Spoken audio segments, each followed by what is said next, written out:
Hey y'all, this is my review for Real Housewives of Salt Lake City, Season 5, Episode 12. It's a late night review. Well, if you're on the East Coast. The Bravo shows just went off. I made sure, y'all can watch it and then come over here. Now, look, I am a little bit tired right now. So this review is probably going to be a little bit more quicker. Thank you for joining me. In the live chat at least. If you're rewatching it, I love you. Give me a like.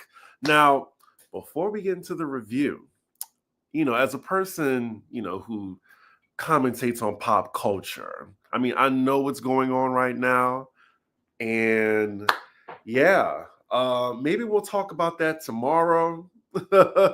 But tonight is Salt Lake City. Anywho, we start off this episode with Meredith practicing for her plot line. Her bat mitzvah. It's the day of the event, and she's taking pictures at the venue with her family, which, by the way, she had a son she never talked about. She has 3 kids. Like, 5 seasons into the show. Like, it's just crazy to me, especially with all the events that Meredith had. And we're just finding this out that she has a son. I'm sure, maybe Lisa knew, maybe Heather knew as well, but damn, like it was just kind of weird. So he's 26. He's pretty easy on the eyes too. And according to Meredith, he lives in New York and he's a very private person. Like, I don't know. She could have said something, like, it was very shocking to me. So we're pretty much starting the episode with this event, which means it had to be really good because it filled the entire hour. And this was a really good episode. Like, just to let y'all know in advance, I loved it. We see the cast arriving, and everyone was, surprisingly invited, even Angie and Whitney. Whitney feels a way about Bronwyn still from the last episode for trying to throw her under the bus with Heather and says she can't trust her. And then we see Brittany, annoying ass, arrive. And I believe the majority of the cast don't take her seriously. Like, we see her talking about her nails to Bronwyn, and then Bronwyn turns to Lisa and is like, do you bejewel your nails? And Lisa's like, no, that's bridge and tunnel.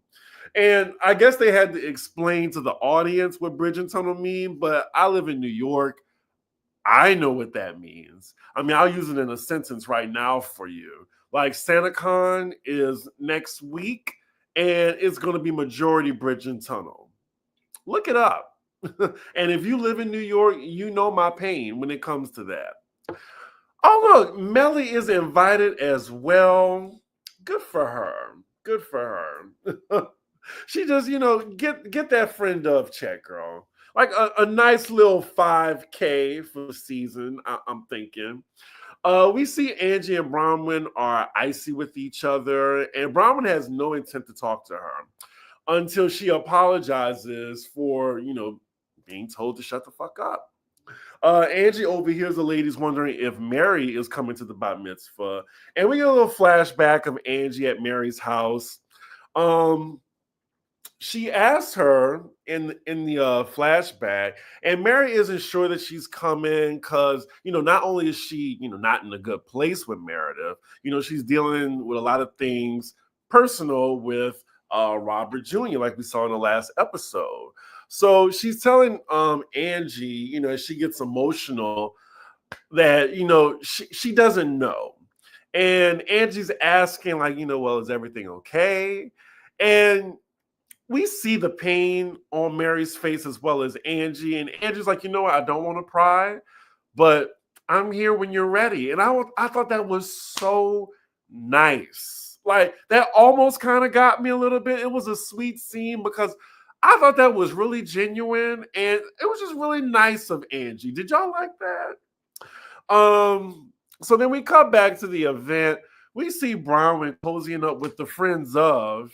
Like, Brittany's telling her she didn't appreciate being called a slut by Angie, which technically she didn't. She just was pointing out her Mormon hypocrisies and saying, oh, well, you're doing 3 guys at once and drinking alcohol. Now, does that make a person slutty if they're dating 3 people? I feel like that was Brittany's insecurity talking because the word slut was not used. But in this episode, I would challenge a drinking game every time you heard the word slut. And I'm hoping it don't affect my monetization by saying it so many times in this review. But anyway, Brittany says maybe the reason Angie's accusing me of being a slut is because, she's actually a slut. And I'm just like, with her husband, like, was that supposed to be a read? Because, I would be a slut for my husband, definitely. So I don't know. It wasn't really much of a read to me. Now, let me take a break to just, see what y'all talking about in the chat. I love that y'all are here for the live. We got 56 people in here. I'm sure y'all are all on the West Coast. East Coast, if you're here, let me know. There's a clip of Brittany on Twitter/X singing The Little Mermaid. I saw that, and she sounds really good. Like, can actually sing, unlike Lisa. I heard Maylee got cut because she had a lot of Trump MAGA stuff on her. Oh, that could make sense. I believe it. I would be a $4 hoochie for my wife, please. Okay, down south. Okay, BK. I love it. DMV. All right, so East Coast is here and present. I appreciate y'all for this late review. I normally like to do a review before 9 p.m., but I just want to get on track, because I got to get Potomac out. I got to get Married to Medicine. They come on the same night. Then, Tuesday come Housewives of Beverly Hills, I had a fun Christmas party yesterday. Oh my God. I was incapacitated all day today from that. So yeah, it's just been a long day of recharging. Let's just say that. Let's get back to the review. So later, Meredith and her family arrived to the venue on a sleigh pulled by horses. Hey, she greets everyone, including her enemies. I didn't get when she said to in her confessional that she was surprised Angie wanted to come. I'm like, you invited her. And I'm starting to think production just forced her to invite all of the cast. Excuse me. The ceremony starts, some time passed by, and we see Mary Cosby showing up. She decided to come after all. She says in her confessional that she didn't think she was going to show up, but since, isn't Mary a pastor at the end of the day? We haven't seen her at her church, if that's still a thing. But she says since, religions are important to her, she wanted to be there. Now, she is incredibly late. She's trying to find the entrance, and Lord, Father God, when she started peeking in the window, when everyone in there can actually see her doing that, like the ladies inside, they're looking on in shock. Like it was awkward, but I died. It was absolutely hilarious. And I'm just like, production, y'all couldn't just walk Mary in or at least guide her to the entrance. Y'all messy for that. But yeah, I hollered. It was so good. Mary is just funny without even trying. So Mary finds her way in, though, and she takes a seat while Meredith is on stage talking. And side note, I just have a few thoughts to say about Meredith's plot line, but I'm not going to say it on here. I just think it's a little calculated, and I see how she tries to talk about with all the hatred that's going on. I don't know, I'll keep my opinions like maybe to the Patreon. Like somebody asked me about it later, but I'm not gonna say it on here. But yeah, y'all, I think y'all know what I want to say.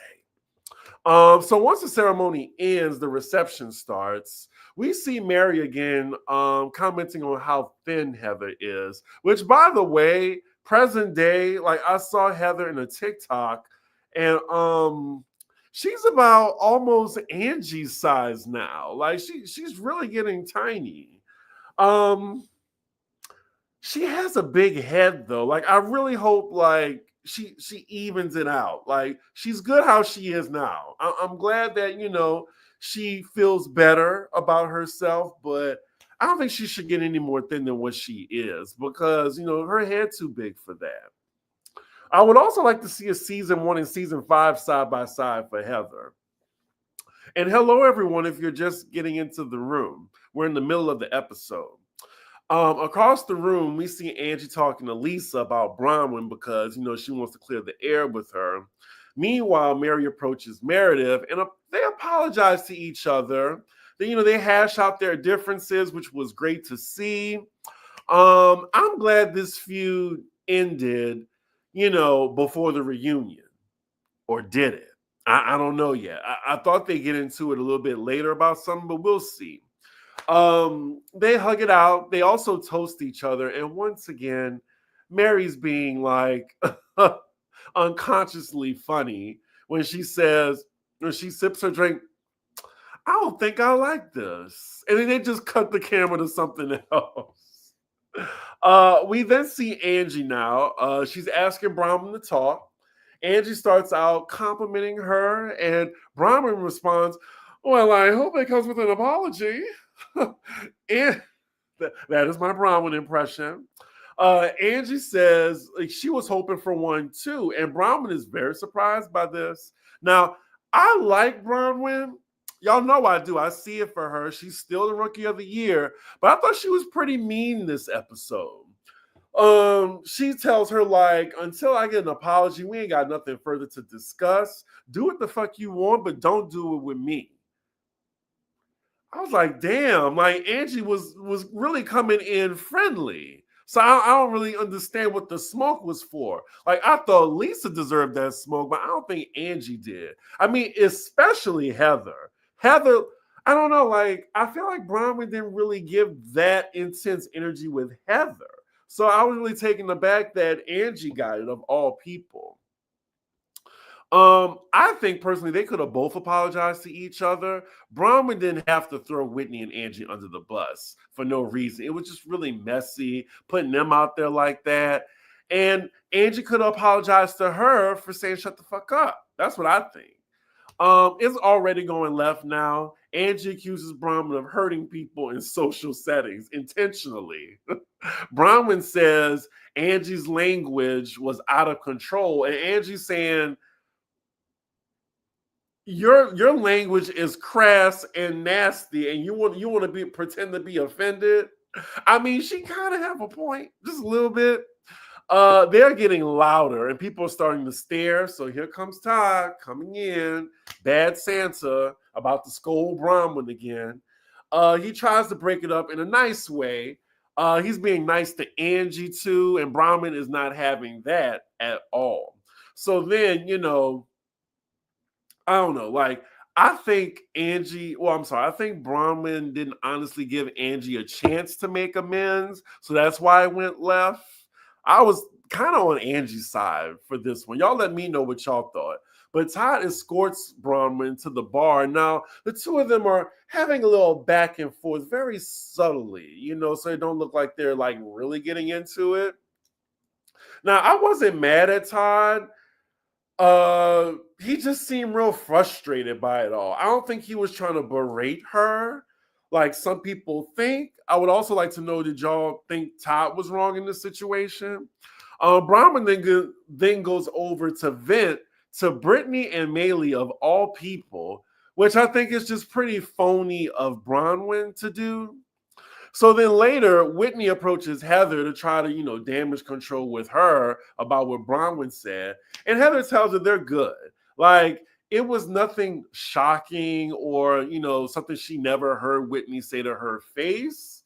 So she said she's not really sweating it. And again, in the last episode, I just said Heather isn't going to give Bronwyn the benefit, of, well, she's not going to give her the satisfaction of getting like into it with Whitney, who is kind of like an ally to Heather. And I feel like it's actually smart on Heather's side to not take the bait and beef with Whitney.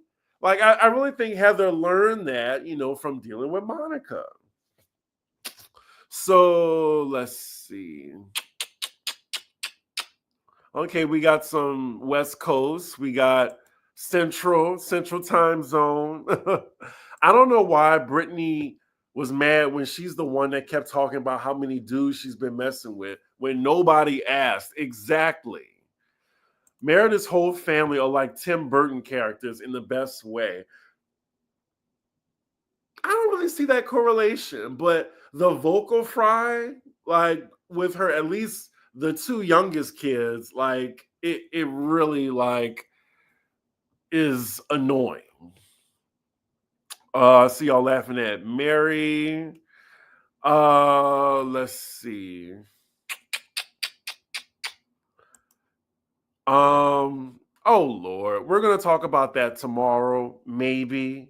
I got to get all the news articles and stuff together because the like the story is ongoing and more pieces, so I didn't really want to rush to talk about that tonight. We'll probably talk about it tomorrow, either with me and Alex or me by myself. Her head is big and her face is still, oop, y'all mean. Let's see. Heather looks like Meatloaf. Instead of doing anything for love, it's attention. Wow, y'all really do not see it for her. I'm gonna need Angie and Brahman to get on a good foot because they're the best readers on this show. An official duo with them would be everything. Yeah, I like them more as friends than enemies. I'm so sick of Bronwyn demanding apologies from everyone. I was a little tired of that too. Like the demand part. She sounds like someone's mother. Just because you like to get parented by your husband, don't try it with these ladies. Todd is not built for the show. Todd was trying to keep the peace. Well, Lisa comes up while Whitney's talking to Heather, and Whitney tells her that she never like wanted to take down Heather. But Lisa keeps interrupting her, and Whitney's like, will you let me fucking speak? Well, will you let me fucking speak? Or whatever, how high her voice is. I can't get that high tonight. Whitney is so tired of Lisa's shit, like just from the way she said, if you let me fucking speak. But here they go now, going back and forth again. And of course, Lisa starts calling Whitney a liar repeatedly. Meanwhile, Brahman is chumming it up with, the friends of, and says to their faces, who knew I'd be friends with you two? And they don't have nothing to say about that. They're fine with that. And then cut to Brittany's confessional where she's cheering that her and Brahman are finally friends, which we know won't last very long. Bronwyn is then called over by Whitney's table with the rest of the women to make clear, that her words were twisted, like by Whitney. So Whitney, adds Angie to the conversation. She starts explaining herself, but Brittany jumps in because, God forbid the attention is not on Brittany, the friend of, who's not even a main cast member.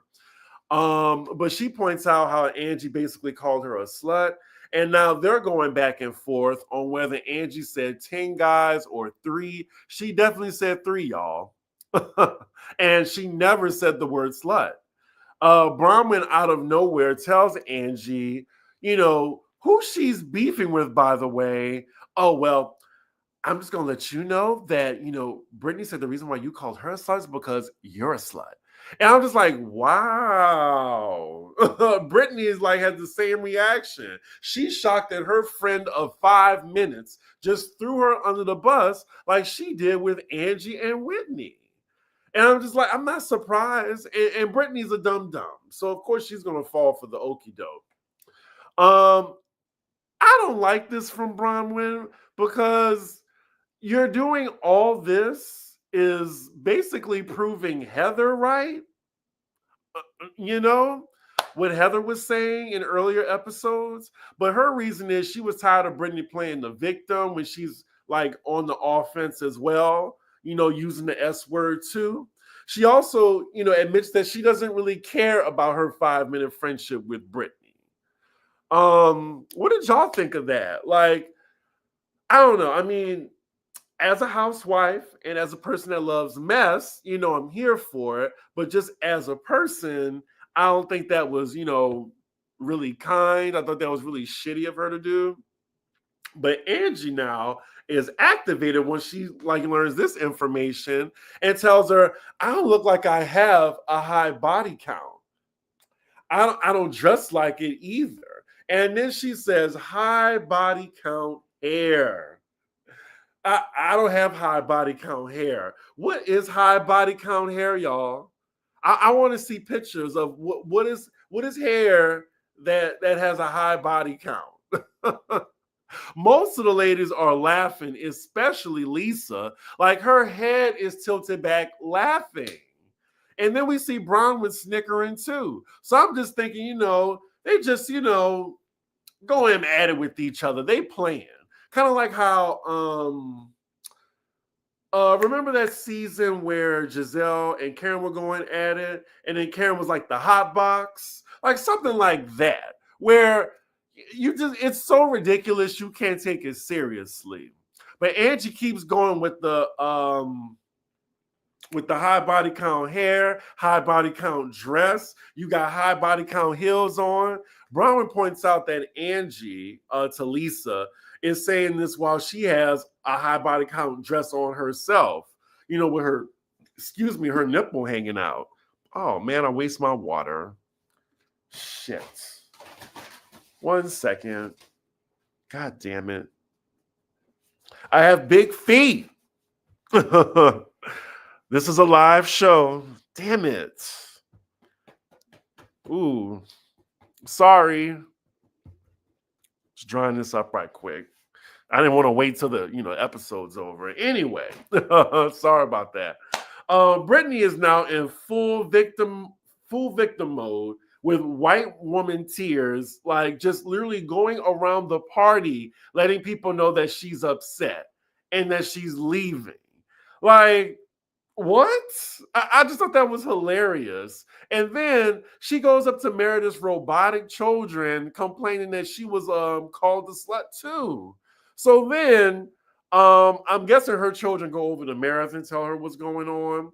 But we see the ladies, they're encouraging Angie to apologize. It's just such a wacky scene, y'all. So then Meredith then asks Brittany, what's going on? And Brittany is talking to Meredith like she's the principal at an elementary school. Like, I've never been slut shamed before. I'm a good girl. I guess, like, no tears coming out her eyes. Like, Lisa is now consoling Brittany after she was belly laughing at her. Like, when Angie was saying she had high body count hair. I'm just really confused by that. But then Angie comes up and tries to explain herself, and Brittany basically lies like she didn't call Angie a slut too. But Meredith out of nowhere starts going off on Angie and says, well, I don't know why you're here. I'm like, you invited her. What are you talking about? And then she says, well, she tells her to leave, and we have another you can leave moment from Meredith. She tells Angie to take her husband and go. Meanwhile, Lisa's talking to Brittany as she's fake crying and telling her that she needs, what is it called, y'all? Charistis thermatique? What is that? I'm still a man. I'm a straight gay man. So I don't really know about that. Is that hair product? Y'all help me out. And what does it do for the hair? Because I really want to know. Oh, it's for dry hair. Ooh. I use it. It's a keratin treatment. It's like a hot oil treatment. Well, thank you, Chad. Deep conditioner. Exactly. She could not wait to kick Angie out. For real. I was just like, Meredith and Angie, they're going back and forth. And Meredith actually called security to escort her out. My mouth dropped. I was just like, really? Like, she was so wrong for that. And how embarrassing. Like, Angie's now surrounded by these three big men of different minorities waiting for her to start walking out. I feel like this was Meredith's plan all along, really. And then she says she doesn't like it with women degrade other women. And I'm like, but you're still besties with Lisa, and you just admitted at Bravo Fan Fest that you talked to Jen Shaw from prison. Really? Like, Meredith, please give it a break. So Angie's outside of the reception area, like super upset with her husband, and Lisa, Whitney, and Mary are outside with her. Lisa's trying to calm her down. I'm just like, what is this? Like, she's playing both sides of the fence right now, but Angie is rightfully upset because she did not get to be like, she does not deserve to be thrown out. Let me see. At least Bronwyn did it in front of Brittany's face. I mean, I will give that to her. Bronwyn gives a rich version of Monica.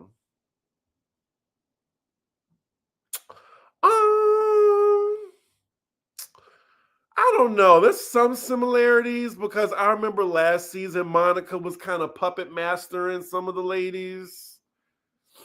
Bronwyn has been unnecessarily hating on Brittany. I wouldn't go that far. I would not go that far. Bronwyn isn't authentic with her friendships. Now, you have a point with that. But I don't think she's hating on Brittany because if anything, Brittany was hating on Bronwyn. Oh, another like classier, richer version of Monica in a way. No loyalty, always in a fight, and feeling entitled to be right in all her conflicts. Well then. Lisa was hilarious. She keeps saying this too. Don't lie. Don't lie. Making up things is lying. Heather reminds me of Shrek. Oh my God. Bronwyn's true colors are coming to the surface. I hope she kind of cleans everything up by the end of the season because she's been having such a stellar season. I would hate to drag her. Angie read Brittany head to toe literally. I wanted to go through the screen and help Brittany out, not the high body count dress. Well, if it wasn't for Bronwyn, we would not have had this iconic high body count scene. That is a very good point. Thank you for bringing that up. Her hair did give 80s porn star. Lisa and her side comments had me laughing. She kept inserting herself, making the situation worse. Yeah, nothing is wrong with dating three people. 5, 6, enjoy. Who wants marriage? Meredith just wanted a moment. I hope this is her last season. She's been floundering. Yeah, Meredith and Whitney, y'all are on notice. Although I thought it was sweet that Meredith stuck up for Brittany, almost pushed my nose ring. Sorry, y'all. I'm trying not to touch it. Meredith wanted a moment. Oh, I'm sorry. I forgot to read the rest of your comment. Although I thought it was sweet that Meredith stuck up for Brittany, Meredith 100% kicked Angie out to embarrass her. Absolutely. Meredith and Giselle love security. Angie upset me when she mentioned how Meredith came empty-handed to her anniversary party. Why mention it now, Angie? Yeah, she called her a tacky bitch. I mean, you're really not supposed to go to anybody's house, empty-handed. I will say that. Let's see. Ooh, y'all are really commentating tonight, and I appreciate it, but let me finish the review. So Angie leaves, but it looks like the other ladies are getting ready to leave too. So the party's pretty much over. We see Lisa talking to Meredith about how, crazy things were. And as she's leaving, she's like, well, see you in Puerto Vallarta. I'm like, wait, what? Cash trip? Like, when was this? So then we cut to Lisa's confessional where she's narrating like who's all beefing with each other. And she said before the craziness, she orchestrated a group trip to Mexico. And we see the flashback of her planning it. And yeah, that's where the episode ends. And right afterward, we see a preview of the drama that's about to come. And I'm happy for the cast trip, but I mean, it really came out of nowhere. But other than that, I mean, I thought this was another 10 out of 10 episode. I mean, especially if like they have the entire episode dedicated to the event. That means, that was an episode in itself. Like it wasn't, dry, it wasn't boring. All the ladies were working. Well, most of them. I really enjoyed the episode. It was 10 out of 10. This may be a perfect season, y'all. We have not had a perfect Housewives season in a long time. I would love to know, how do we feel about Bronwyn this episode? I mean, we did get some good moments because of Bronwyn, but at what cost? At her cost of being like really shady to the other women, throwing them under the bus. It was given very Monica energy. I see what y'all talking about. But, she's a little bit richer and classier than Monica. But that's a low bar, to climb. Also, like the wacky group dynamic, I felt like, is this heavily edited? Because, you have, Lisa, she's consoling both sides. You have so many people inserting themselves. What about Mary in the episode? Like, Mary didn't have anything to say when all that was going on. And, I'm wondering, is Mary and Lisa still beefing? And I think so. And I hope they bring it up at the reunion because outside the show, Mary said everyone called her about her son on the cast except for Lisa. Excuse me. So I really feel like there's still something there between the ladies. And then, last but not least, I'm excited for the cast trip. The ladies, are not bound by Jen Shaw and they can actually go outside of the country. So, I'm happy for that. Can't wait. Now, let me read some of y'all comments and we can end the episode because a ninja is tired. It's crazy they can film each episode at one event while New York City has to film for 8 months to get 45 minutes of trash. Drag them. When it comes to Lisa, orchestrated is the right word. Thank you. You thought this wasn't a good look for Bronwyn?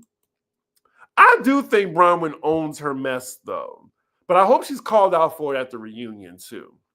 Bronwyn realizes that she's the only one with it and an ally without an ally. And I guess she is saying to herself, no loyalty, they ain't got my back, I won't have theirs. The lesson of the episode is don't come for Angie unless she sends for you. Angie cleared Bronwyn. Oh, you think she cleared Bronwyn?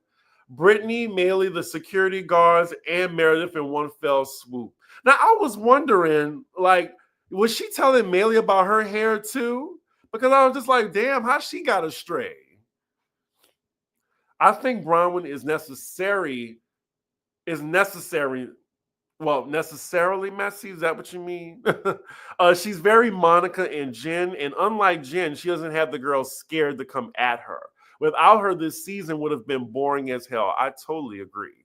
And I really feel like Salt Lake City needs to fix that.